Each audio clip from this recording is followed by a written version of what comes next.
नमस्कार डॉक्टर साहब। हाँ, हमारे नमस्कार। साथ जुड़ चुके हैं और हम अब कार्यक्रम की शुरुआत कर रहे हैं। जरूरी नहीं है कि आप लोगों को? जी जी बिल्कुल डॉक्टर साहब, बिल्कुल बिल्कुल। नमस्कार। जरूरी नहीं है कि हर वक्त जुबान पर भगवान का नाम आए, वो लम्हा भी तो भक्ति का ही होता है जब इंसान इंसान के काम आए। इन्हीं भावनाओं के साथ अपने सामाजिक दायित्वों का निर्वाह कर रही राजेश कालानी फाउंडेशन एवं सहयोगी संस्थाओं में बीएस गुप्ता चैरिटेबल ट्रस्ट एवं ग्रेटिट्यूड क्लब की ओर से मैं आप सभी का स्वागत करता हूं, अभिनंदन करता हूं। विशेष रूप से आज की webinar managing covid today and tomorrow में प्रमुख वक्ता डॉक्टर नरेश त्रेहन साहब को नमन एवं वंदन करते हुए आप सभी के लिए शुभकामनाएं व्यक्त करता हूं कि आपका परिवार सुखी एवं स्वस्थ जीवन का भागी हो। मेदांता मेडिसिटी गुड़गांव, जो आज केयर, कंपैशन एवं कमिटमेंट के साथ पूरे विश्व में जाना पहचाना नाम है, आपके ही सहयोग से 2013 से ही प्रत्येक वर्ष राजेश कालानी फाउंडेशन जयपुर में श्री माहेश्वरी समाज जयपुर के भवन उत्सव में विद्याधर नगर सेक्टर 2 में 2 दिवसीय मेगा मेडिकल कैंप का लगातार आयोजन करती रही है। मैं आभार प्रकट करता हूं आपके सहयोग एवं आपकी ही टीम के डीजीएम श्री कश्यप घोष साहब के साथ, जो लगातार हमारे संपर्क में रहकर हमारे मेडिकल कैंप को आयोजन करने में बहुत मदद करते हैं। 2020 और 2021 में कोविड-19 के कारण यह कैंप संभव नहीं हो पाया,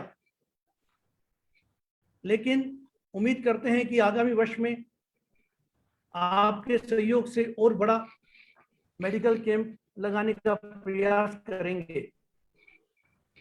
मैं आभार प्रकट करता हूं अशोक बब्बर साहब का भी, जिनके माध्यम से आज हम इस वेबिनार का आयोजन कर पा रहे हैं। पिछले वर्ष भी कोविड-19 के में हमने डॉक्टर साहब के साथ जुड़े थे। जहां तक डॉक्टर नरेश त्रेहन साहब की बात है, आपका व्यक्तित्व एवं कृतित्व ही आपकी पहचान है। आपके बारे में कुछ भी कहना सूरज को दीपक दिखाने जैसा ही है। फिर भी बात तो उन्हीं की होती है जिनमें कुछ खास बात होती है। आइए आपके बारे में संक्षिप्त में सुनते हैं पुनीत कालानी से। पुनीत। गुड इवनिंग एवरीवन, सभी को नमस्कार। Doctor Naresh Trehan is an Indian national. He is a renowned cardiovascular and cardiothoracic surgeon, a graduate from King George Medical College and subsequently trained and practiced at New York University Medical Center, Manhattan, USA from 1971 to 1988, where he obtained a diploma from American Board of Surgery and an American Board of Cardiothoracic Surgery. Dr. Naresh Trehan is the Chairman and Managing Director and Chief Cardiac Surgeon at Medanta the Medicity, a 1,500-bedded multi-super specialty institute which offers cutting-edge technology and state-of-art treatment facilities at an affordable price. The institute is governed under the guiding principle of providing medical services to patients with care, compassion, and commitment. Dr. Naresh Trehan founded the Escort Heart Institute and Research Center, where he was the executive director. Escort was conceptualized, created, and managed by Dr. Trehan from November 1987 to May 2007.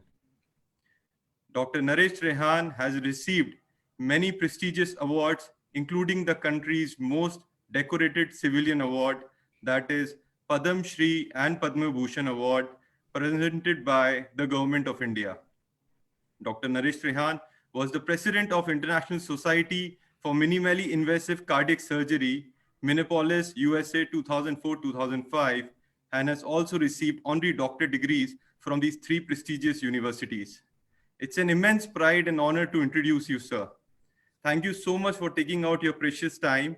On behalf of everyone, I welcome you, sir. Thank you.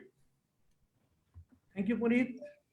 और अब मैं doctor Naresh Trehan साहब से निवेदन करूंगा, जिनका राजस्थान से विशेष लगाव रहा है, और मुझे याद है कि 1988 में यूएसए से आने के बाद आपने भैरव सिंह जी शेखावत के आग्रह पर जयपुर में भी आपने 1990-1991 में आपकी सेवाएं हम लोगों को मिली है। डॉक्टर नरेश त्रेहान साहब।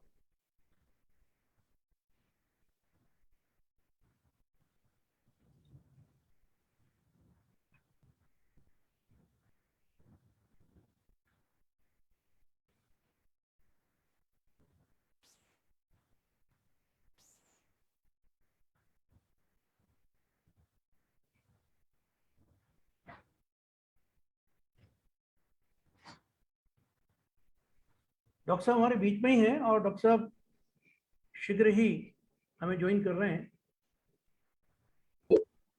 हाँ, सॉरी, मैं तो ऐसे ही बोल ही जा रहा था। जी जी डॉक्टर।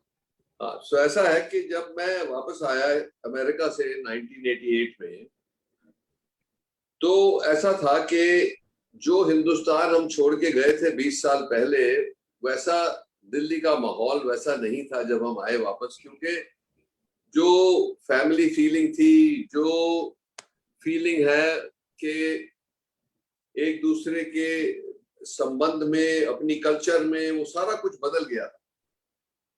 पर मैंने जब देखा कि राजस्थान में, और खास करके भैरव सिंह शेखावत में जो देखा मैंने, कि वो जो पुरानी वैल्यू सिस्टम अभी भी कायम था। तो उन्होंने जब मुझे बोला कि आप राजस्थान के लिए भी करो जो आप इंडिया के लिए करने आए हो, तो एसएमएस मेडिकल कॉलेज में हमने कार्डियोलॉजी, कार्डियक सर्जरी शुरू करी उस जमाने में। अभी तक एक्चुअली मेरी हार्ट लंग मशीन अभी भी वहीं पड़ी हुई है कहीं। तो इसीलिए मैं हर वीकेंड आता था और वहां पे सर्जरी जो अच्छी टीम थी उनको सिखाते थे। और वो सारी टीम अब ग्रो होके सब जगह कहीं कहीं गए हुए हैं। पर एसएमएस में अब जो पहले 0 होता था, अब वो 1000 तो एंजियोप्लास्टी कर लेते हैं और 500 के करीब हार्ट सर्जरी भी कर लेते हैं। इससे मुझे बड़ी खुशी हुई। तो इसलिए जब मुझे बोला गया कि आप लोग राजस्थान के हैं, मैंने कहा मैं बहुत खुशी से बात करूंगा। तो अब आप ये समझें कि हम सारे एक ही चीज से परेशान हैं। जो परेशानी लास्ट ईयर शुरू हुई, फिर उस टाइम इमीडिएटली लॉकडाउन हुआ। हमें कुछ पता नहीं था कि ये कोरोना क्या चीज है, पर फिर भी हमने जल्दी से जल्दी, क्योंकि लॉकडाउन से मौका मिला कि हॉस्पिटल्स को चेंज किया जाए, ज्यादा से ज्यादा ये तादाद में ऐसा किया गया कि भाई कोविड की कर सके हम। और क्या हुआ था कि फरवरी के एंड मार्च में जब 14 इटालियंस जयपुर में पाए गए जिनको कोविड था, वो पहला ग्रुप था जिसमें ये डायग्नोस हुआ, तब मोदी जी ने फोन किया मुझे कि डॉक्टर साहब ये मिले हैं, इनको ठीक करो, ये देशभक्ति का टाइम है। तो हमने तब से शुरू किया कोविड का इलाज करना। जो पहले 14 पेशेंट ही हिंदुस्तान में मिले थे। तो एनीवे, उसके बाद जो ये लॉकडाउन के माध्यम से हमारी तैयारी भी हुई, दवाइयां भी हुई, और कुछ समझ भी आ गया कि कोविड का जो इलाज कैसे कैसे और क्यों लोगों को क्या तकलीफ होती है, उसका कैसे इलाज करना है। तो हम सक्सेसफुली बहुत सारे लोगों को बहुत तादाद में ठीक किया गया और कुछ मृत्यु भी हुई। जब आंकड़े कम हो गए, तब हम लोगों ने ये सब ने सोचा कि भाई अब तो इतनी तकलीफ करने की जरूरत नहीं है। जब लॉकडाउन खुलने लगा तो लोग अपने मिलने जुलने लगे, कुछ शादियां होने लगी, कुछ रिलीजियस इवेंट होने लगे, कुछ इलेक्शन होने लगी। इससे जो है वो, और साथ साथ जो पहला वायरस था उसमें चेंजेस आने लगे, जिसको हम म्यूटेशन कहते हैं। तो उसने भी अपना रूप बदल लिया और बहुत भयंकर हो गया ये। तो अब दूसरी वेव जो आई, जो नॉर्मली 30-32 हफ्ते के बाद आती है, उसने तो काफी ज्यादा तकलीफ पहुंचाई है हिंदुस्तान को, सबको। और कोई भी फैमिली में ऐसा नहीं लगता मुझे जिसमें किसी फैमिली मेंबर की या दोस्त की या कोई रिलेटिव की डेथ ना हुई हो। तो ये बहुत सारा डेवस्टेशन हुआ है, पर ये हुआ इसलिए था कि हमने लापरवाही करी और कोई इवेंट्स जो आए जो हमारे कंट्रोल में नहीं थे, जिन्होंने इसको और भी फैलाया, जैसे कुंभ हुआ या इलेक्शन हुए या हुए। तो अब जब इस मुकाम पे हम पहुंचे हैं कि जहां पे आप देख रहे हैं कि कितनी तादाद में लोग तकलीफ में आए, अब उसकी संख्या कम हो रही है, तो अब आगे क्या करना है? सबसे बड़ा मुद्दा हमारे सामने ये है। तो इससे ये लोगों को अब धैर्य भी होना चाहिए, बहुत फिक्र भी होना चाहिए, पर पैनिक नहीं होना चाहिए कि ये जो वायरस है ये अभी गया नहीं है। वायरस एक तो है और ये भी नहीं पता कि ये क्या क्या रूप बदलेगा, क्योंकि जो जो म्यूटेशन पाए जा रहे हैं उससे और भी ज्यादा भयंकर बीमारी हो रही है दुनिया में। तो इसलिए एक ही चीज हम सबको करनी है, वो अपना मास्क अभी नहीं उतारना है। मास्क सारा टाइम आप घर से बाहर जाएंगे तो अगर जो नॉर्मल जा रहे हैं तो एक N95 मास्क होना चाहिए। अगर जो आप कहीं भीड़ वाली जगह में जा रहे हैं तो इसको डबल मास्किंग कहते हैं, एक N95 और उसके ऊपर एक सर्जिकल मास्क होना चाहिए कि डबल प्रोटेक्शन मिले। क्योंकि ये प्रॉब्लम तब तक नहीं जाएगा जब तक हिंदुस्तान की 70% जनता को वैक्सीन नहीं लगेगी। तो एक तो वो जो कोविड अप्रोप्रिएट बिहेवियर हम कहते हैं उसको डबल करके हमें करना है, उसमें लापरवाही नहीं करनी, क्योंकि छोटे उम्र के लोगों को भी बहुत बुरा हुआ। बहुत सारे लोग जो 29, 30, 40, 45 साल के हैं उनकी भी मृत्यु हुई है इस दौर में। तो इसीलिए आप और अपनी फैमिली को सबसे बड़ा फर्ज हमारा ये है कि पहले हम अपने आप को सेफ करें। अपने आप को सेफ करेंगे, सब लोग करेंगे तो ये फैलेगा नहीं। अगर जो फैलेगा नहीं तो फिर हिंदुस्तान को ये राहत मिल सकती है कि आने वाले टाइम में हम कुछ ठीक हो जाएं। अब मैं ये तो मैंने आपको जनरल बातें बताई। अब तीसरी वेव का सबसे बड़ा फिक्र है, और तीसरी वेव डिटेल में जाने से पहले मैं ये बता दूं कि वो जैसे हिस्टोरिकली 100 साल पहले स्पेनिश फ्लू हुआ था, उसमें पहली वेव और दूसरी वेव के बीच में 32 हफ्ते का फर्क था, और वही फर्क हमारी फर्स्ट और सेकंड वेव में है आज, और वही अमेरिका में भी हुआ था, वो यूरोप में भी हुआ था, और उसकी तीसरी वेव जो है उसकी भी संभावना है कि वो 30-32 हफ्ते के बाद आएगी। तो हमारे पास ये विंडो है कि हम अपनी तैयारी रखें कि अगली वाली वेव को बंद ही कर दें या बहुत कम कर दें उसके आने से पहले। तो आज के दिन में पहले आप देखोगे कि जब ये 4 लाख की तरफ ये संख्या गई हटे, तो पहले तो लोग काफी बीमार हुए, बेड्स की कमी हुई, बेड्स नहीं मिल रहे थे, बेड्स भर गए, हॉस्पिटल्स ने अपने आप को खाली करके सारे लोगों को कोविड को एडमिट किया, और उनको ऑक्सीजन की जरूरत इतनी थी कि ऑक्सीजन की कमी हो गई, और उसपे भी बहुत तकलीफ हुई सब लोगों को, और कुछ डेथ्स भी हो गई ऑक्सीजन की कमी से। उसके बाद जब ये लोग बीमार हुए और जोर से बीमार हुए तो आईसीयूज के ऊपर बहुत पड़ा, तो वेंटिलेटर बेड मिलने बंद हो गए क्योंकि सारे भर गए। तो उस मुसीबत से निकले तो अब वो म्यूकोमाइकोसिस हो गया, जिसको ब्लैक फंगस कहते हैं। तो ये जो दौर रहा है ये बहुत ही भयंकर और डिस्ट्रक्टिव हुआ है। अब हम म्यूकोमाइकोसिस को, जो ब्लैक फंगस है, व्हाइट फंगस है, कई सब तरीके के फंगस भी होते हैं, और उनकी ट्रीटमेंट चल रही है। अब दवाइयां भी आ गई है, क्योंकि हिंदुस्तान में दवाइयां नहीं थी, अब दवाइयां आ गई हैं तो उनका अच्छी तरह से इलाज हो रहा है। पर हमें ये सोचना है आप कि अगर जो हमने अपनी लापरवाही से, हमने ही नहीं डॉक्टरों ने भी तक गलती करी कि इतनी ज्यादा जोर से वार्निंग नहीं दी उस टाइम कि आप लोग बिल्कुल भी अपना जो गार्ड है उसको रिलैक्स नहीं करना है, और गवर्नमेंट ने भी कुछ लापरवाही करी कि कि कुंभ वगैरह जैसी चीजें होती रही और इलेक्शन भी होते रहे, तो अगर जो उसकी इतनी भारी प्राइस हम सब ने पे करी है, तो अब हमें सब कुछ करना है कि जो आगे वाले टाइम में वो ना हो, कुछ ना हो और हम इससे बच जाएं। तो इसका फैक्ट ये है कि हमारे पास क्या क्या हथियार है। एक तो हमारा खुद का हथियार है जो मैंने अभी बताया कि कोविड अप्रोप्रिएट बिहेवियर। दूसरा हथियार है जो आज के दिन इफेक्टिव है, वो है मोनोक्लोनल एंटीबॉडीज, जो आपने चाहे पढ़ा होगा चाहे सुना होगा। ये अभी अमेरिका से, यूरोप से हमने अब हिंदुस्तान को उपलब्ध हुई है, वेदांता में भी शुरू कर दिया गया है और कई लोगों को लगी है। इसका एक प्रिंसिपल है कि अगर जो आज के दिन किसी को बदकिस्मती से संक्रमण होता है, जब उनका आरटीपीसीआर पॉजिटिव हो, उसी वक्त या उसके नेक्स्ट 3-4 दिनों में अगर जो ये मोनोक्लोनल एंटीबॉडी की कॉकटेल है, 2 मोनोक्लोनल एंटीबॉडीज को इंजेक्ट किया जाए, तो ये मोनोक्लोनल एंटीबॉडीज वायरस को ब्लॉक कर देती है। तो वायरस मल्टीप्लाई नहीं हो सकता क्योंकि उसको न्यूट्रिशन नहीं मिलता। तो इसीलिए उस टाइम अगर जो हम वायरस को अटैक करेंगे तो वायरस आहिस्ते आहिस्ते खत्म ही हो जाता है और लोगों को तकलीफ नहीं होती।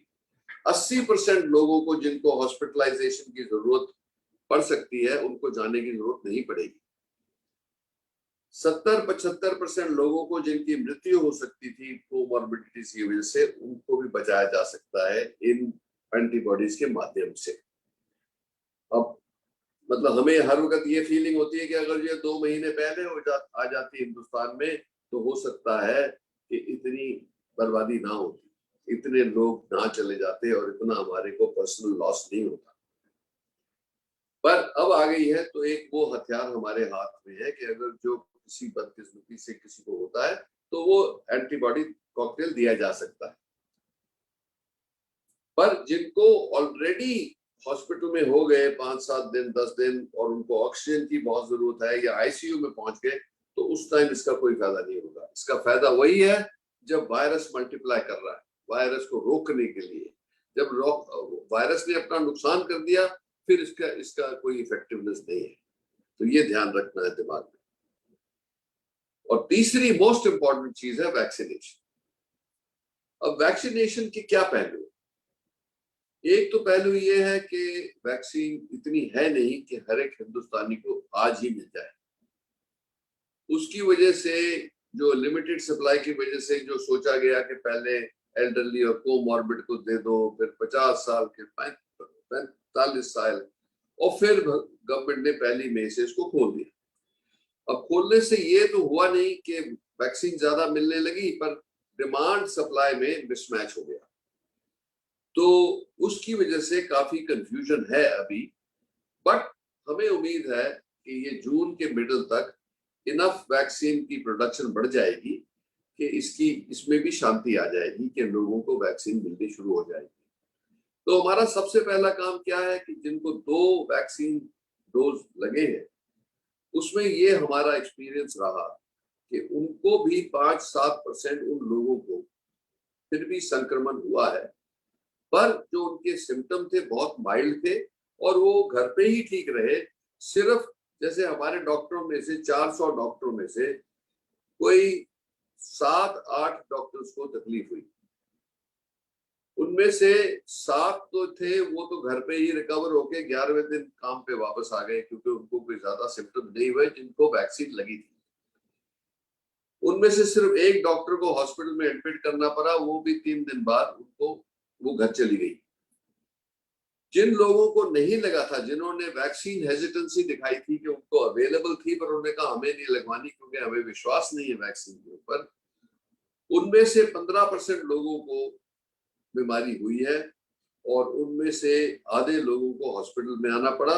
एक की मृत्यु भी हुई, पर बाकी हॉस्पिटल में ठीक होके चले गए क्योंकि यूजुअली यंग लोग थे। अब प्रॉब्लम क्या है कि ये समझना है हमें कि वैक्सीन लग गई, 2 डोज भी लग गए, तो फिर भी आपको ये ध्यान रखना है कि इन्फेक्शन फिर से हो सकता है। तो मास्क फिर भी नहीं छोड़ना है। ये हैंड हाइजीन और डिस्टेंसिंग नहीं बदलनी है। पर जब ये हमारे को फायदा कब होगा, जब 70% लोगों को वैक्सीन लग जाएगी, मतलब अक्टूबर, नवंबर, दिसंबर की बात कर रहे हैं। तो एक तो प्रोटेक्शन आपको है इतनी कि एक तो चांसेस कम है जिनको दो डोज लग गए, पर उनको ये भी है कि अगर जो हो भी गया तो माइल्ड होगा। पर इसका मतलब मेरे कहने का ये मतलब मत निकाले कि कोई बात नहीं, हम तो अब लापरवाह हो सकते हैं, ये मतलब नहीं है। सो इसीलिए एक तो जिसको वैक्सीन मिल रही है उसको लगवानी चाहिए। वैक्सीनेशन की ड्राइव बढ़ती जाएगी और सबको 2-2 डोज मिलते जाएंगे, और हमारा अनुमान है कि नवंबर दिसंबर तक इतने लोगों को लग जाएगी ये वैक्सीन कि उसको, जिसको हम कहते हैं हर्ड इम्यूनिटी या नेचुरल शील्ड, ह्यूमन शील्ड कहते हैं, उस तक हम पहुंच जाएंगे।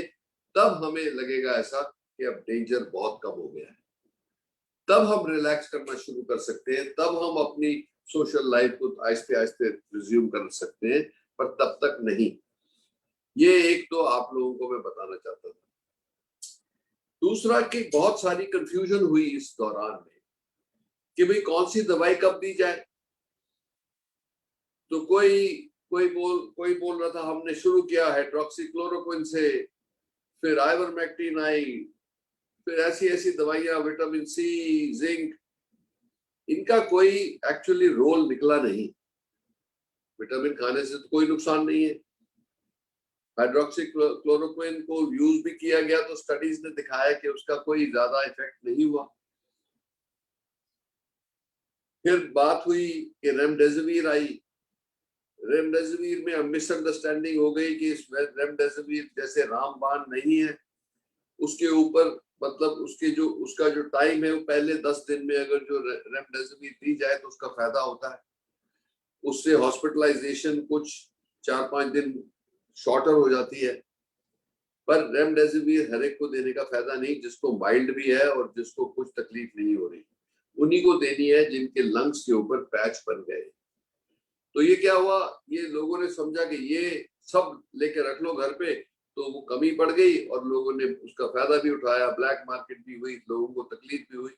पर ये बात आप लोगों को समझनी है और समझानी भी है अपने सब लोगों को कि जो दवाई है वो उचित सिर्फ डॉक्टर ही डिस्क्राइब कर सकता है, पब्लिक व्हाट्सएप नहीं कर सकता।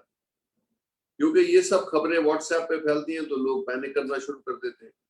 पर अपने डॉक्टर से पूछ भी तो लो कि भाई रेमडेसिविर कब देनी होती है।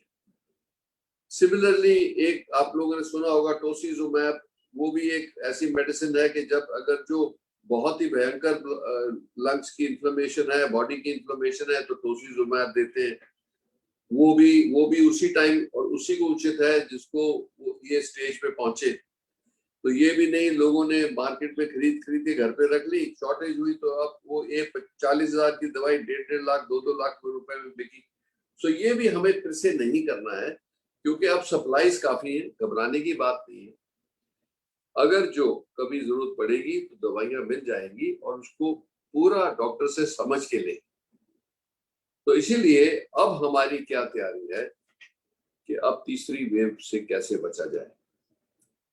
तो इसका एक मैं आंकड़ा आपको सुनाता हूं कि अगर जो हम हर रोज 50 लाख लोगों को वैक्सीन लगा सकते हैं तो ये जो थर्ड वेव आएगी उसको 25% से कम किया जा सकता है। अगर जो हम 70 लाख दिन में लगा दें डोसेस सारे इंडिया में, तो ये 50% से भी कम इसको लाया जा सकता है। और अगर जो हम 80-90 हजार शॉट्स दिन में लगा सकें तो इसको बिल्कुल 10-20% पे लाया जा सकता है। तो इसीलिए हमारा सबसे मेन कंसंट्रेशन अब ये है कि सबको वैक्सीन लगे और नेक्स्ट वेव जिसकी संभावना अक्टूबर नवंबर में है उसमें उस तक ज्यादा से ज्यादा लोगों को लग जाए तो ये हमें को बहुत राहत मिल सकती है थर्ड वेव से। और उसके बाद ये भी उम्मीद रखते हैं कि वो डिसअपियर ही हो जाए। अगर जो लोग रहेंगे नहीं इन्फेक्शन के लायक, किसी को इन्फेक्शन होगा नहीं तो वायरस म्यूटेट भी नहीं कर सकता।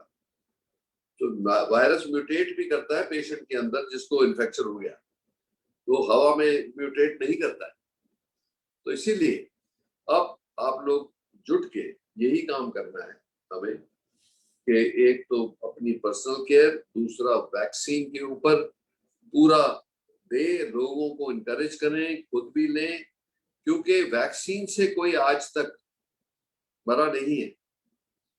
वैक्सीन के बगैर बहुत बहुत सारे चले गए।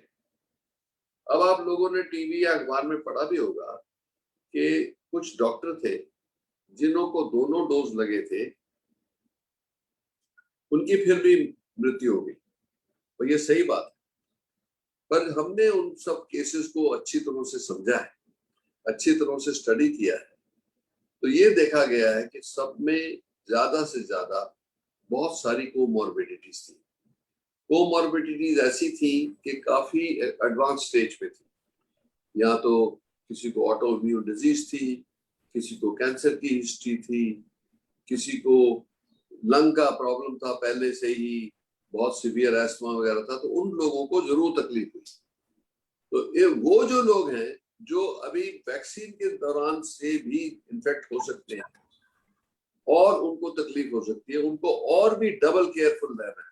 और अगर जो आप एक हिस्ट्री देखोगे कि बच्चों ने सोचा, बच्चे मीन्स अडल्ट बच्चे, कि भाई बुजुर्गों को तो संभालना है, उनको लग सकती है हमें क्या होगा, हमें तो कुछ नहीं होगा।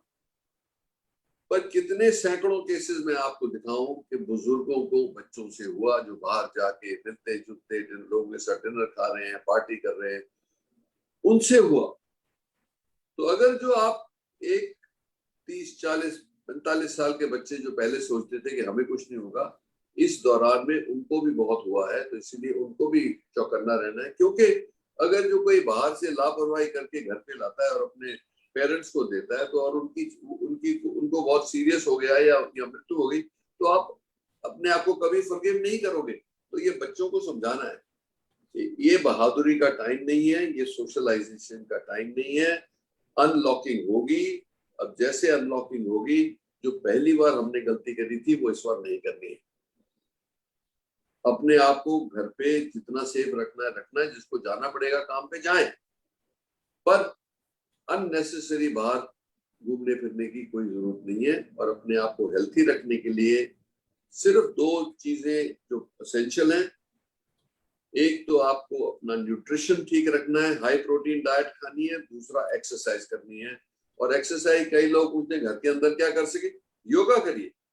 योगा के सारे आसन जो हैं वो मसल मास को बढ़ाते हैं और उससे इम्यूनिटी बढ़ती है। तो ये 2 चीजें तो एसेंशियल है कि हर एक शख्स करे। अब तीसरी बात जो इम्पोर्टेंट है वो हमने उस पर ज्यादा ध्यान नहीं दिया, और वो है मेंटल हेल्थ। क्योंकि इस दौरान में, क्योंकि अब 15 महीने 16 महीने हो रहे हैं, थक गए हैं सब लोग, डॉक्टर भी थक गए हैं, लोग भी थक गए हैं, और नुकसान भी हुआ है। इनकम्स चली गई, जॉब्स चली गई, बिजनेस बंद हो गए, तो उसकी वजह से भी बहुत बड़ा स्ट्रेस सब पे हुआ है। तो अलोम वलोम मेडिटेशन सबसे बढ़िया रिलैक्सेशन टेक्निक है जो आप घर में कर सकते हैं। क्योंकि अगर जो 3 चीजों से अपने आप को स्वस्थ रखेंगे, न्यूट्रिशन, एक्सरसाइज और mental stability by treating yourself, then वो अपने लिए बेस्ट कर सकते हो आप। अब ये सिनारियो तो मैंने दे दिया, सिनारियो आपको। अब आपके पास मैं यहाँ रुकूंगा, अगर जो आप कुछ क्वेश्चंस हैं तो मैं जरूर जवाब दे सकता हूँ। 15 मिनट और है मेरे पास। जी जी। तो जैसा आप करेंगे वैसा होगा। तरुण, आपके पास जो भी क्वेश्चंस आए हुए हैं वो डॉक्टर साहब के समक्ष रखें। तरुण कालानी। डॉक्टर साहब, आपने बताया कि 3rd वेव के लिए हमारे को वैक्सीनेशन बहुत तेजी से बढ़ाना पड़ेगा, बट वो तो आई थिंक मोर और लेस गवर्नमेंट के हाथ में है। As a common man we can not do much about it. तो हमको और क्या प्रिपरेशन करनी चाहिए? Definitely keeping fit and other things आपने बताई। फॉर द किड्स, जिसमें बोला जा रहा है कि 3rd वेव के अंदर में किड्स को बहुत परेशानी होगी, 2nd वेव में भी हुई है, किड्स भी पॉजिटिव हुए हैं, तो क्या करा जा सकता है? देखो, ऐसा है कि किड्स तो पहले वेव में भी पॉजिटिव हुए थे, पर क्योंकि वेव ही 1 लाख तक गई थी तो प्रोपोर्शन छोटा है बच्चों का, और बच्चों में ज्यादातर वो बहुत माइल्ड इन्फेक्शन से निकल गए थे पहली वेव में। अब सेकेंड वेव में क्या है कि 4 लाख मतलब 4 गुना लोगों को ऑन अ डेली बेसिस तकलीफ हुई। तो इसका मतलब बच्चों का भी जो संख्या थी वो 4 गुना हो गई। फिर भी हमने देखा है कि बहुत स्मॉल परसेंटेज ऑफ लोग हैं, 2 से 4% बच्चे जिनको कोई तकलीफ हुई ज्यादा, और वो ये देख रहे हैं हम कि इस वायरस के बाद वो मल्टी ऑर्गन इन्फ्लेमेशन सिंड्रोम कुछ बच्चों में भी हुआ और कुछ अडल्ट्स में भी हो रहा है, जिससे ये वायरस जो है सारे ऑर्गन्स को इन्फ्लेम कर देता है और वो मल्टी ऑर्गन फेलियर का खतरा रहता है। आज ही के दिन एक 29 ईयर ओल्ड लड़का है हमारे पास वेदांता में, जो कल रात को आया था, उसको 2 हफ्ते हो गए कोरोना को खत्म हुए, पर उसको समझ नहीं आया, फीवर, उसके हार्ट के आसपास फ्लूइड, लंग्स में फ्लूइड, उसकी डायग्नोसिस यही करी कि ये मल्टी ऑर्गन इन्फ्लेमेशन सिंड्रोम है। उसको आईजीजी जो स्पेशल प्रोटीन होती है, प्लाज्मा होता है, वो दिया गया, और उससे ओवरनाइट से आज सुबह तक उसकी कंडीशन जो है 75% इंप्रूव हुई। तो अगर जो ये प्रॉब्लम आता है किसी को और कोई रिकॉग्नाइज कर लेता है कि ये इसका सिंड्रोम है, तो उसको बिल्कुल इमीडिएटली राहत मिल सकती है। तो ये कई चीजें हैं जो नई आई हैं, जैसे मैंने बताया ब्लैक फंगस आया, उसका भी इलाज निकल ही गया ना। पहले हम देखते थे कोई मतलब जो डॉक्टर कहते थे अगर साल में 1-2 केस देखे बहुत हैं, आज तो मैं 30 दिन में देख रहा हूँ, 1 दिन में देख रहा हूँ। तो वो जो उसका सबको समझ आ गई कि कैसे डायग्नोज करना है, कब डॉक्टर के पास जाना है, उसकी ट्रीटमेंट जल्दी शुरू हो जाए तो उसका रिकवरी भी हो रही है। नहीं तो उसकी 90% मोर्टेलिटी है अगर जो ट्रीट ना किया जाए ठीक तरीके से ब्लैक फंगस को। सो ये सब बातें आ रही हैं, चैलेंजेस हमारे सामने आ रहे हैं और उसका हल भी निकालना है। बट कहने को तो फिर वहीं पहुंच जाता हूं मैं कि अपने आप को प्रोटेक्ट करो, अभी जल्दी है, आप 4-5 महीनों की बात है, 6 महीनों की बात है, सब ठीक हो जाएगा, मुझे उम्मीद है। जिसको जरूरी है बाहर निकलना वो निकले, जिसको जरूरी नहीं है अपने आप को प्रोटेक्ट करे, जो जाता भी है अपने आप को प्रोटेक्शन करके आए। जैसे घर पे आएंगे अपने कपड़े बदले, नहा के फिर फैमिली मेंबर से मिले, ये तो हमने प्रोटेक्शन पहले से बता रखी है, उसको और डबल करना है आप, क्योंकि ये वायरस डबल हो गया है। हाँ जी, आगे कोई और क्वेश्चन? हाँ जी, ये जो प्लाज्मा एंड रेमडेसिविर आपने बोला, थोड़ा सा कवर किया आपने, लेकिन अभी भी ये काफी जगह काम में ले रहे हैं और इसका यूसेज सही है टू ट्रीट कोविड या नहीं है? जयपुर में तो अभी भी लोग प्लाज्मा कर रहे हैं डोनेट, तो इसके लिए आपका क्या विचार है डॉक्टर साहब? देखो, प्लाज्मा का कोई खास जो है एंटीबॉडी इन्फ्यूजन का कोई खास रिजल्ट निकला नहीं, और क्योंकि उसमें एंटीबॉडीज जो होती हैं, न्यूट्रलाइजिंग एंटीबॉडी, उसकी तादाद इतनी नहीं होती और उसको और वो डायरेक्ट वायरस को अटैक कर सकती नहीं कर सकती, ये किसको नहीं पता। तभी ये जो लेबोरेटरी में बनाई गई हैं 2 एंटीबॉडी जिसकी बात कर रहा था मैं, ये आपने देखा होगा टीवी पे कि प्रेसिडेंट ट्रंप को हो गया था, ये नवंबर की बात है, प्रेसिडेंट ट्रंप को हुआ था, उसको ये इंजेक्शन लगा मोनोक्लोनल एंटीबॉडीज का, जो बहुत इफेक्टिव हैं वायरस को बंद करने में, और वो 2 दिन के बाद घर वॉशिंगटन अपने व्हाइट हाउस वापस चले गए और वहां से काम करना शुरू कर दिया। तो ऐसे हमने कई पेशेंट्स को देखा था जो हमारे पास आए थे और उन्होंने मोनोक्लोनल एंटीबॉडीज अमेरिका से मंगाई, और वो उनका कोई रिलेटिव वगैरह लेके आ गया और उनको लगाई, तो वो 2-2 दिन में घर वापस चले गए। तो इसीलिए हमने इसमें इंटरेस्ट दिखाया, इसीलिए हमने साइंटिस्ट से सारी एंगेजमेंट करी, कंपनी से एंगेजमेंट करी कि इसको इंडिया लाना चाहिए, और डीसीजीआई ने इसको फुल परमिशन दे दी कि हाँ ये इसका बहुत महत्वपूर्ण रिजल्ट है, तो लाओ। सो अगर जो आप ब्लड देते हैं प्लाज्मा पेशेंट का और ये 2 बोतलें देखते हैं जिससे हम उसको मिक्स करके देते हैं, तो ये वो नेचुरल प्लाज्मा से 100 गुना ज्यादा पावरफुल है। वायरस को थामने में। तो इसीलिए that is why this is now the new treatment. Plasma से कोई फायदा नहीं है। तो सर जैसे कोविड के बाद जो एंजाइटी है, डिप्रेशन है, लोगों को स्लीपलेसनेस रहती है, तो इसके लिए क्या कर सकते हैं? एंड इसका कोई एक्चुअली ट्रीटमेंट नहीं है, बट काफी लोगों के ये सवाल आते हैं कि हमको ये प्रॉब्लम्स हैं कोविड ये के बाद। देखो, ये तो सही बात है कि ये मल्टी फैक्टोरियल है। किसी का कोई रिलेटिव चला गया, किसी के फादर चले गए, मदर दोनों चले गए इस दौर में, बच्चे अनाथ हो गए, लोगों के बिजनेस बंद हो गए। तो ये मल्टीपल रीजन है जो ऐसा भार सबके ऊपर पड़ा है, लोग किसी न किसी तरीके से, कि उसमें जरूरी बहुत मेंटल डिस्टर्बेंस होगी। तो मेंटल डिस्टर्बेंस के टाइम सब support service is the most important. तभी हमारे इंडिया में ये फायदा है कि हमारा एक्सटेंडेड फैमिली सिस्टम जो है 95% लोगों में अच्छी सपोर्ट है। 5% में हो सकता है कि फैमिली में इतनी तालमेल नहीं है, बट फैमिली का फर्ज इसमें बहुत ज्यादा आता है कि एक दूसरे को सपोर्ट करें, किसी तरीके से भी सपोर्ट करना है, क्योंकि ये मेंटल प्रॉब्लम हर एक को होगा। और मैं बता रहा हूँ, हम डॉक्टरों को भी है, क्योंकि हम डॉक्टर बने थे लाइफ बचाने के लिए। अगर जो हमारे सामने इतने लोगों की मृत्यु हो रही है, तो हमारे डॉक्टरों का भी सांस टूट रहा है। तो इसीलिए हमारे लिए भी, मतलब हम बाहर नहीं रो सकते, तो हम अंदर तो रोते रहते हैं इस बात से कि कितने लोगों को तकलीफ हुई। तो ये वाकई में बहुत बड़ा प्रॉब्लम है। और इसके साथ एक तो मैंने बताया, meditation, family support, some entertainment to distract you, these are the only things you can do।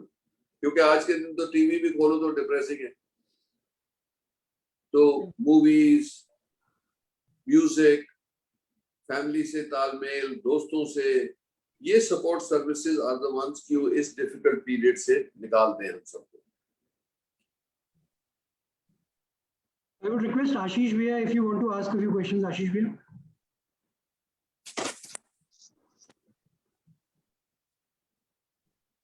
नमस्कार डॉक्टर साहब। नमस्कार। एक दो क्वेश्चंस आए हैं। किसी ने ये पूछा है कि उनको थोड़ा हल्का फीवर था, उस समय क्या वो वैक्सीन लगवा सकते हैं क्या? क्योंकि ऐसा कुछ सुनने में आया है कि जिन लोगों को थोड़ा फीवर है या कुछ है, तो उस वक्त वैक्सीन नहीं लगवाना चाहिए। नहीं लगवाना चाहिए, क्योंकि ये पता नहीं कि फीवर क्यों है।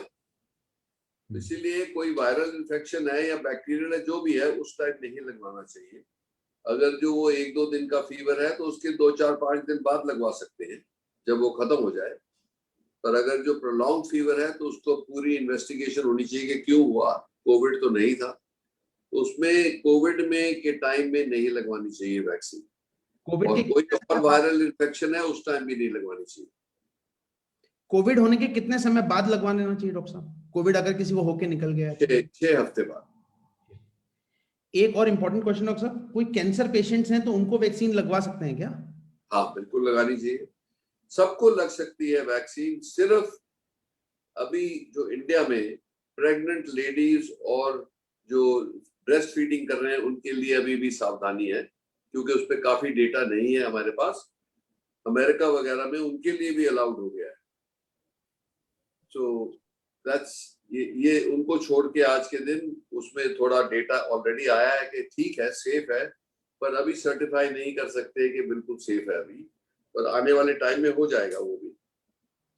डॉक्टर साहब, आपने शुरुआत में एक बात कही थी कि स्पेनिश फ्लू के टाइम में हिस्टोरिकली पहला वेव जो आया था, उसके 32 हफ्ते बाद दूसरा वेव आया था, और उसके 32 हफ्ते बाद ही तीसरा वेव आया था, जैसा आपने पहले बताया। तो क्या इसमें कोई थर्ड वेव के बाद भी कोई फोर्थ वेव या इस तरह का भी कुछ है? या मतलब अगर वैक्सीन हो जाती है 70% जनसंख्या को अक्टूबर, नवंबर, दिसंबर तक, तो उसके बाद मतलब ये वायरस डिसअपियर हो जाएगा, ऐसा कुछ? हाँ, ऐसा हुआ। देखो, अगर जो हिस्ट्री को समझे हम, तो स्पेनिश फ्लू जब तीसरी वेव के 1 हफ्ते बाद खत्म ही हो गया। ओके। तो ये हम भी होप यही कर रहे हैं, क्योंकि 2 साल चला था वो, तो हमारे भी 2 साल हो जाएंगे। तो पैटर्न तो वैसा ही लग रहा है। अगर जो वैसा ही पैटर्न हुआ तो बहुत अच्छा कि चलो जो तबाही हुई पर एटलीस्ट खत्म तो हुआ। डॉक्टर साहब, एक वैक्सीनेशन जो है वो बिलो 18 इयर्स वालों को भी, मतलब जैसे अगर अवेलेबिलिटी होना चालू हो जाए तो लगा लेना चाहिए। जैसे किसी ने पूछा किड्स को भी वैक्सीन अगर अलाउ हो। बिलो 18 में ऐसा है कि एक किसी वैक्सीन की सेफ्टी को देखने के लिए उसको फेज 1 फेज 2 ट्रायल होनी चाहिए। तो अब वो फेज 1 फेज 2 ट्रायल्स तो हो रही हैं और ये कोवैक्सीन वाले कर रहे हैं। जो अमेरिका में फाइजर और मॉडर्ना वालों ने करी है स्टडी, उसमें तो सेफ लग रहा है। स्पुतनिक वाले भी कह रहे हैं हम स्टडी कर रहे हैं। तो अभी थोड़ा रुक जाए कि 12 से 18 साल के ऊपर ये स्टडी चल रही है, फेज 3 में आ गई है, तो जल्द ही पता लग जाएगा कि ये सेफ है, तो फिर बच्चों को लगनी चाहिए, नो क्वेश्चन। भी डॉक्टर साहब सुनने में आ रहा था कि इसकी जो वैक्सीन लगाने के बाद उसमें एंटीबॉडीज जो बनती हैं उसकी मियाद 3 से 4 महीने ही रहती है। तो क्या 2 वैक्सीन लगाने के बाद हमें अगले साल या अगले 6 महीने बाद में या 1 साल बाद में वापस वैक्सीन लगाने पड़ेंगे? ये पॉसिबल है, पर ये पता नहीं है, क्योंकि जो हर एक जो फॉरेन प्रोटीन के अगेंस्ट, चाहे बैक्टीरिया हो, चाहे वायरस हो, चाहे फंगस हो, एक बॉडी एंटीबॉडी बनाती है उनको फाइट करने के लिए। और दूसरा डिफेंस सिस्टम जो है हमारा, उसको कहते हैं मेमोरी टी सेल इम्यूनिटी। तो जो लॉन्ग टर्म इम्यूनिटी होती है वो मेमोरी टी सेल की होती है। अभी हमें पता नहीं है कि हमारे को कितनी टी सेल इम्यूनिटी है कि नहीं है, क्योंकि हमारे पास साधन नहीं है आज के दिन इसको मेजर करने के लिए। पर अभी हमने मेदांता में ये लैब लगा ली है, जिसमें 2 हफ्ते के बाद ये टी सेल इम्यूनिटी को हम मेजर कर सकेंगे। जिसकी टी सेल इम्यूनिटी ज्यादा है उसको बूस्टर लगाने की जरूरत जल्दी नहीं पड़ेगी। अगर जो टी सेल इम्यूनिटी भी नहीं है और एंटीबॉडीज भी डिसअपीयर हो गए, तब तो फिर लगाना चाहिए बूस्टर डोज। तो इसीलिए ये आप कहेंगे कि एंड ऑफ जून तक ये बिल्कुल स्पष्ट हो जाएगा कि ये जो वायरस आए हैं इनकी कितनी एंटीबॉडी के ऊपर वैक्सीन की डिपेंडेंस है, या जिनको हो गया हुआ भी वैक्सीन उनको उन्होंने अपनी एंटीबॉडी बनाई, वो कब तक चलती है। ये सारा डेटा अभी निकल रहा है, इसका पक्का पता नहीं है अभी कि कब तक चलेगा और क्या इसका मतलब है। तो अगर जो आप मुझे अगले हफ्ते अगले महीने पूछोगे तो मैं आपको आइडिया दे सकता हूँ कि क्या मतलब है इसका। डॉक्टर साहब, एक सवाल और था मेरे पास। जो ये वायरस है ये हमारी बॉडी के अंदर में एक्चुअली कितने दिन तक रहता है? क्योंकि कई लोग हैं जो बोलते हैं even after 25 days they are still getting regular fever. नहीं, पोस्ट कोविड सिंड्रोम तो हम बहुत ज्यादा देख रहे हैं ना। अभी मैंने अभी आपको एग्जांपल दिया कि एक 29 ईयर ओल्ड बॉय जो अभी 2 हफ्ते उसको हो गए थे, खत्म हुए, अभी इतना सीवियर रिएक्शन हुआ है। तो ये मैं आपको बताऊं कि ये जो नया वायरस आया है कोविड और उसके जो म्यूटेशन आए, खास करके जो B16172 है, उसका अभी कोई प्रेडिक्टेबिलिटी नहीं है ये कितना डिस्ट्रक्टिव है, क्योंकि इसके कई पहलू देखे जा रहे हैं जिसमें लोगों के लंग्स इतने डैमेज हो जाते हैं कि उनको महीने लग जाते हैं रिकवर होने में। इसमें कई लोग हैं जिनको लंग ट्रांसप्लांट की जरूरत पड़ेगी। ये काफी सीरियस मामला है, तभी तो मैं आपको ये बोल रहा था कि ये देखना कि भाई अब केसेस कम हो गए हैं, उस हिसाब से मत जाएं, क्योंकि अपनी प्रोटेक्शन जितनी करोगे उतनी ही आपको फायदा होगा, उतनी ही आपको तकलीफ कम होगी। सो घूम फिर के बात वही आ जाती है कि अपनी प्रोटेक्शन और फिर वैक्सीनेशन, इन दोनों की प्रोटेक्शन दिसंबर तक चलाने दो। हो सकता है उस टाइम ऐसा करें कि हम कहें कि अब इसका डेंजर इतना कम हो गया है कि आहिस्ते आहिस्ते हम मास्क उतारने शुरू करें। पर मेरे को अनुमान ऐसा है कि दिसंबर से पहले ये राहत नहीं मिलेगी। क्वेश्चंस तो काफी सारे हैं चैट में, सारे तो नहीं ले पाएंगे, but can we take few more, 3 or 4 more if the time permits? या 2 3 4 नहीं, एक ले लो फिर अगर जो कुछ ज्यादा बचेंगे तो मुझे ईमेल कर दो, मैं जरूर जवाब दे दूंगा। ठीक ठीक। जाने से पहले एक क्वेश्चन है, हमारे राजस्थान में ये black fungus, white fungus, yellow fungus ने बहुत परेशान कर रखा है लोगों को, तो अगर आप इस पे थोड़ी सी लाइट दे देंगे, it would be really helpful for everyone. अच्छा, तो ये पहली बात तो ये है कि फंगस एनवायरनमेंट में सारा टाइम है। फंगस कोई नई चीज नहीं है, और खास करके सॉइल में ज्यादा पाया जाता है। आप ये देखोगे आपके घर के अंदर अगर जो दीवार गीली हो रही है बार बार, तो उसके अंदर भी फंगस लग जाता है। तो फंगस की कई वैरायटीज हैं, पर ये म्यूकोरमाइकोसिस जो है और एस्परजिलोसिस है, ये व्हाइट फंगस जो येलो फंगस की बातें कर रहे हैं हम, ये हैं, पर ये ऑपर्चुनिस्टिक फंगस है। ये अपॉर्चुनिस्टिक पैथोजन जिसको हम कहते हैं, कि ये तब अटैक करते हैं जब एक शख्स की इम्यूनिटी बहुत कम हो जाए। तो ये जो सेकंड दौर है जिसमें बहुत लोगों को लंबी लंबी इलनेस हुई, बहुत लंबे लंबे समय तक कॉर्टिसोन हाई डोज में देना पड़ा उनको उनकी जान बचाने के लिए, उन लोगों को, और खास करके उनको जिनको डायबिटीज है, अगर जो ये कॉम्बिनेशन था हाई डोज कॉर्टिसोन और डायबिटीज और लॉन्ग पीरियड के लिए, वो लोग इम्यून कॉम्प्रोमाइज ऐसे हो गए कि उनको ये अपॉर्चुनिस्टिक फंगस लगा है। अब इसके लक्षण क्या है? सबसे पहले तो ये नाक से सबसे कॉमन जो सिम्टम आएगा कि नाक में बहुत ब्लॉकेज आ गए, और मतलब कुछ तकलीफ सी रहेगी सारा टाइम, और कई बार आप जैसे छींक मारेंगे या ब्लो करेंगे नोज तो कुछ थोड़ा ब्लड निकलेगा। वो जो यहां से नाक से अपने साइनसेस में जाएगा। साइनसेस का मतलब ये है कि आपको यहाँ कुछ पेन हो या कोई रेडनेस दिखे एक जगह, एक तरफ, दोनों तरफ। उसके बाद ये जाएगा आंखों में। तो आंखों में सिम्टम क्या आएगा कि आपको ब्लरीनेस आएगी, आंख सूख जाएगी, और उसके बाद ये जाएगा ब्रेन में। तो आपको, जिन लोगों को ये वल्नरेबिलिटी है, long illness, prolonged use of cortisone, diabetes और अदर ऑटोइम्यून डिजीज, उनको तो पहले ही कॉन्शियस रहना चाहिए कि अगर जो कोई तकलीफ ऐसी होती है तो इमीडिएटली अपने आप को, और ये मुंह में भी हो सकता है, दांत ढीले हो जाते हैं, तो आप इमीडिएटली ईएनटी डॉक्टर या डेंटल से बात करें, इमीडिएटली उनको दिखाएं, तो आपको पता लग जाएगा कि ये म्यूकोर है कि नहीं है। क्योंकि इसकी डायग्नोसिस जितनी जल्दी होगी, उसका इलाज आज है, आप बच जाएंगे। और इसका इलाज यही है कि उसको जहां जहां म्यूकस लगा हुआ फंगस, उसको उस जगह को निकाल दिया जाए, जैसे नोज और साइनसेस को स्क्रैप करके निकाल लेते हैं। तो अगर जो ये इधर साइनसेस में ही कंटेन्ड है तो इसका रिकवरी रेट बहुत हाई है, 95-97%। अगर जो ये आंख में फैल गया या ब्रेन में चला गया तो ये सडनली 70% डेथ हो सकती है। तो इसीलिए ये जरूरी है कि जस्ट सिर्फ डॉक्टर से एग्जामिन कराना है कि है तो नहीं। ये भी नहीं मैं चाहता कि सारा दिन लोग इसी फिक्र में ही इतने तकलीफ में आ जाए, पर मतलब अगर जो कोई शक होता है तो इसको दिखा लिया जाना चाहिए।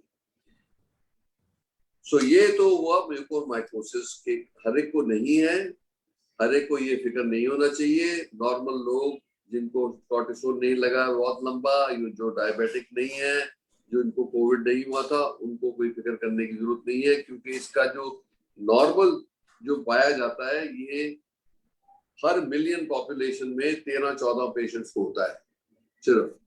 तो ये रेयर चीज है, बट अब ये बहुत बढ़ गई है। ओके, और इसका कोई स्पेसिफिक क्वेश्चन फंगस का है तो मुझे बताओ। और इसमें वो जो एम्फोटेरिसिन की कमी थी, अब वो पूरी हो गई है, अब आनी शुरू हो गई है, तो उसका भी कोई ज्यादा तकलीफ नहीं है। डॉक्टर साहब एक क्वेश्चन था लास्ट, ये जो आपने मोनोक्लोनल एंटीबॉडीज बोला कि ये लगाने से ठीक हो जाता है, तो क्या ये अवेलेबल हैं, और नहीं है तो ये कब तक अवेलेबल हो जाएंगे फॉर द मासेस? नहीं, ये तो अवेलेबल है, मेदांता में तो है, मेदांता के सारे हॉस्पिटल में। ओके, तो बाकियों ने भी शायद लिए होंगे कि नहीं लिए, पर हमने तो पूरी शुरू से ही रखे हैं और ये रोज लग रहे हैं लोगों को।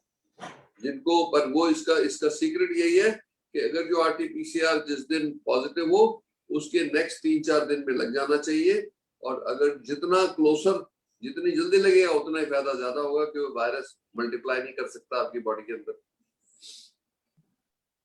Thank you very much doctor साहब। ठीक है ना? समय की मर्यादा है, क्वेश्चंस बहुत है, निश्चित रूप से हम आपको मेल पर जो क्वेश्चंस है वो भेजकर और जवाब मांगेंगे। मैं आपका पुनः Rajesh Kalani foundation, BS Gupta charitable trust और ग्रेटिट्यूड क्लब की ओर से आपका बहुत बहुत आभार प्रकट करता हूँ। आज हजारों लोगों ने आज आपको सुना है डॉक्टर साहब। नहीं, मुझे भी अच्छा लगा कि आप लोग अच्छा काम कर रहे हो, तो ये टाइम है, जैसे आप लोगों की वजह से ये सुकून मिलता है। जी जी ठीक है ना? जी डॉक्टर साहब, और लगातार हम लोग कैंप लगाते रहते हैं, आपका सहयोग मिलता रहता है। अब निश्चित अगले कैंप में हम चाहेंगे कि आपकी फिजिकल प्रेजेंस भी हो, तो बहुत अच्छा रहेगा और सब तो परिस्थितियां ये तो ठीक अच्छा होगी। होगा कि ये मौका भी आए कि फिजिकली जी मूव कर सकें आपस के साथ, तो ये जरूर आएगा, पर मेरे को लगता है कि ये दिसंबर से पहले नहीं आएगा।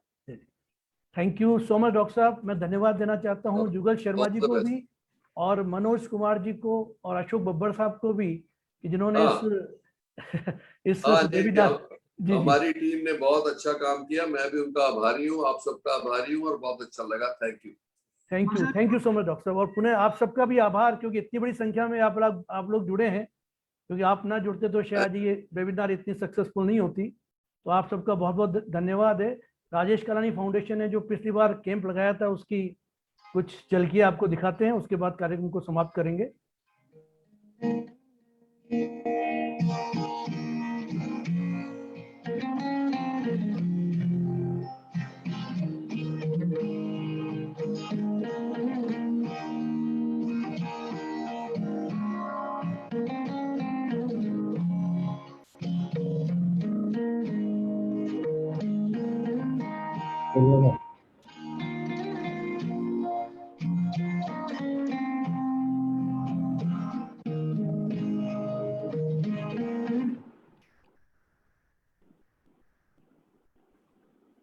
थैंक यू सो मच, आप सबका बहुत बहुत आभार। Thank you everyone. Thank you so much for coming. Thank you so much. Thank you. Thank you, Kalan ji. Thank you very much. Thank you Ashish, thank you Ravi ji, Ravi ji, thanks a lot. Thank you so much, sir. Thank you everyone, बहुत बहुत धन्यवाद, बहुत बहुत आभार, बहुत बहुत साधुवाद। Thank you, Ravi bhai, and thank you, Ankit bhai. Bye bye. Thank you so much, guys.